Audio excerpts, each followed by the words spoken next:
नमस्कार, मैं लता न्यूज़ 31 उत्तराखंड बागेश्वर से आपके साथ हूँ। लगभग 29 दिन से यहाँ पे आंगनबाड़ी कार्यकर्तियों का धरना चल रहा है और अभी तक इतनी ठंड में भी उनका धरना जारी है। और आज उन्हें बाल विभाग से एक लेटर धरना प्रदर्शन ख़त्म करने के लिए नोटिस आया है। तो 3 दिन के अंदर अगर उनने इस लेटर को रिसीव नहीं किया तो उनके पद पर कार्रवाई की जाएगी, ऐसा उनको कहा गया है। आइए जानते हैं, हमारे साथ हैं नीमा खेतवाल जी हमारे साथ हैं, उनसे जानते हैं कि इस विषय में उनका क्या कहना है इस नोटिस के बारे में। आज हमको यहाँ 29वां दिन है धरने पर बैठे हुए। हमारी बहनें लगभग 200-250 के संख्या में उपस्थित हैं।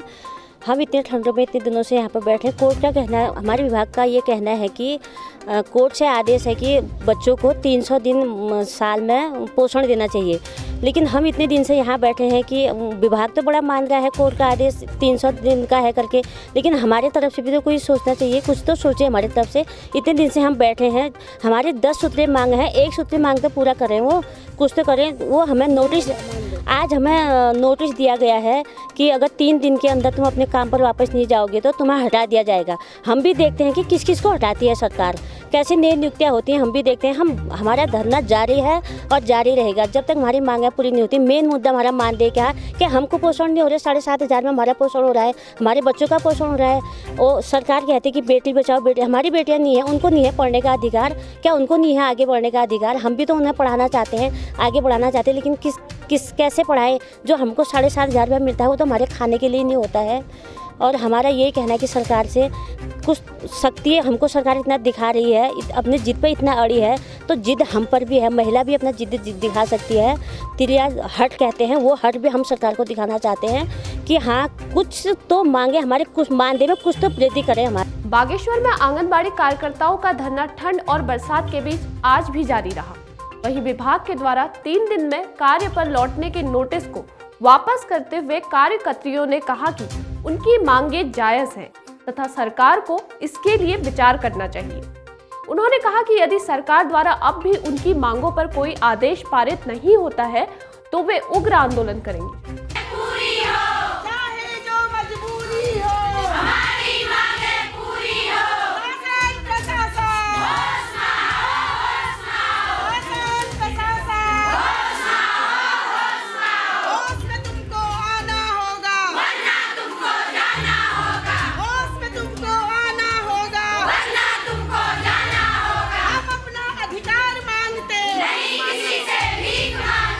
मैम, सब छोटे छोटे किसी के छोटे बच्चे हैं, दूर दराज से आना पड़ता है। कितने इलाकों में बर्फ़ पड़ी हुई थी, उसके बाद भी बहनें यहाँ रोज़ आ रही हैं अपना एक मांगों को लेके। अरे न्याय मांग रहे हैं सरकार से, इतने कम में किसी का नहीं होता है मैम। माननीय उच्चतम न्यायालय ने भी कहा है कि 19,572 रुपया ग्रेजुएट वालों को मिलनी चाहिए, तो उसके हिसाब से भी मानदेय बहुत कम है मैम। और शोषण बहुत होता है, टाइम पर रात के 9-10 बजे भी फ़ोन आ जाते हैं, ये रिपोर्ट भेजनी है तुम्हें, कल ये करना है वो करना है। तो मैम बढ़ना चाहिए, मांगे हमारी न्यायोचित है, उसके लिए जब तक नहीं होगा, जायज़ मांगे हैं और जब तक वो पूरी नहीं होती है धरना ख़त्म नहीं होगा। नोटिस का हमने रिसीव नहीं किया है और इससे आगे यानी जब तक मांगे पूरी नहीं होती हैं ये धरने से नहीं उठा जाएगा। मैं एक मिनी कार्यकर्ती हूँ और मुझे कार्यकर्ती का काम भी करना पड़ता है और सहायिका का काम भी करना पड़ता है, मगर मुझे कार्यकर्ती के समान वेतन नहीं मिलता है। मुझे सिर्फ 4,750 रुपये मिलता है। मैं बच्चों को खाना भी खिलाती हूँ और बच्चों को पढ़ाती भी हूँ, अपनी सारी रिपोर्ट सब बनाती हूँ। सब काम करने के बावजूद भी हमारी तरफ सरकार अनदेखी कर रहा है। मैं सरकार से ये कहना चाहती हूँ कि क्या 4,500 में हमारे बच्चों का पालन पोषण हो सकता है? हम ये सब कर सकते हैं। अगर वो सरकार जो गांव के बच्चे हैं उनके पोषण के लिए इतना सोच रही है तो हमारे बच्चों के लिए भी सोचे।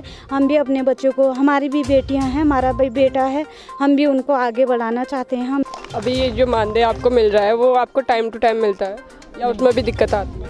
उसमें भी दिक्कत आती है, कभी 3 महीने में, कभी 6 महीने लग जाते हैं, टाइम से नहीं, और वो भी काट के दिया जाता है। ऐसी है मानदेय का फिलहाल। हाँ, चेतावनी तो देती रहती है, सरकार आती है जाती है, 5 साल का टाइम है इनका। हर सरकार अपनी अपनी तरफ से कुछ ना कुछ कहती रहती है, लेकिन इस समय जो सरकार बैठी है बिल्कुल अनदेखा कर रही है, अनसुना कर रही है। आखिर हमसे क्या ऐसी बहस है, क्या है।